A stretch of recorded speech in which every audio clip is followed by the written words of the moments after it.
بسم اللہ الرحمن الرحیم۔ نبوت کے تصور کے حوالے سے جس غلط فہمی کا آج ہم ازالہ کرنے کی کوشش کریں گے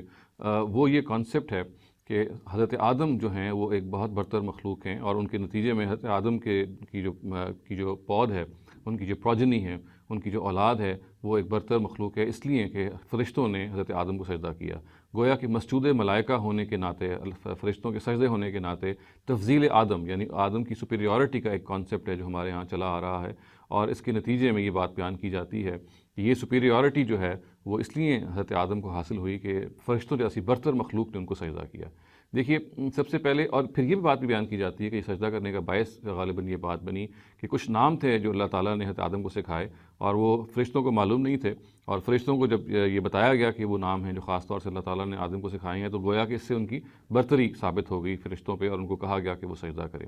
دیکھیے، یہ گوناگوں پہلوؤں سے یہ بات قرآن ہی کی روشنی میں درست معلوم نہیں ہوتی۔ سب سے پہلے تو یہ بات جان لینی چاہیے کہ خود قرآن سے یہ معلوم ہوتا ہے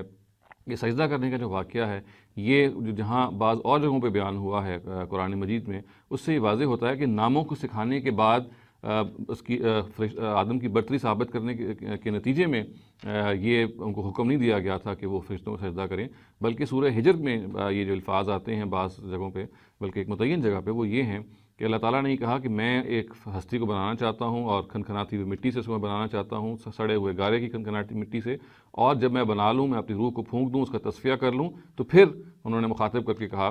فرشتوں سے کہ آپ نے ان کو سجدہ کرنا ہے۔ گویا کہ یہ جو سجدے کرنے کا جو حکم ہے، یہ اس موقع کی بات ہی نہیں ہے۔ قرآن کے اس مقام سے معلوم ہوتا ہے کہ جب ان کو نام سکھائے گئے اور جب فرشتوں کو نام معلوم نہ ہوئے، تو گویا اس سے آدم کی چونکہ برتری ثابت ہو گئی، اور پھر اس موقع پہ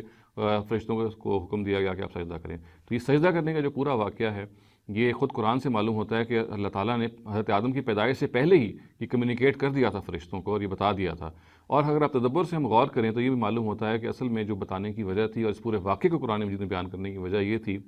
کہ یہ بتایا جائے کہ اصل چیز جو ہے وہ اللہ تعالیٰ کے حکم کی اطاعت ہے، اور اصل سرفرازی اس چیز میں نہیں ہے کہ آپ آگ سے بنے ہیں، یا آپ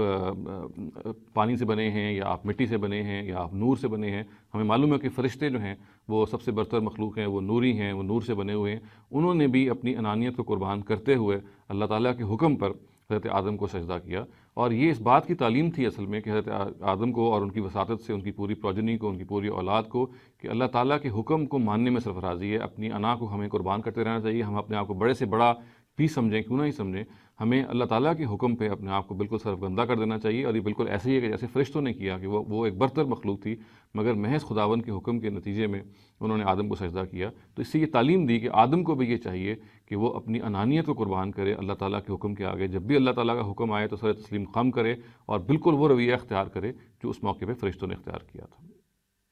اقول قولی ھذا واستغفر اللہ لی ولکم ولسائر المسلمین والمسلمات۔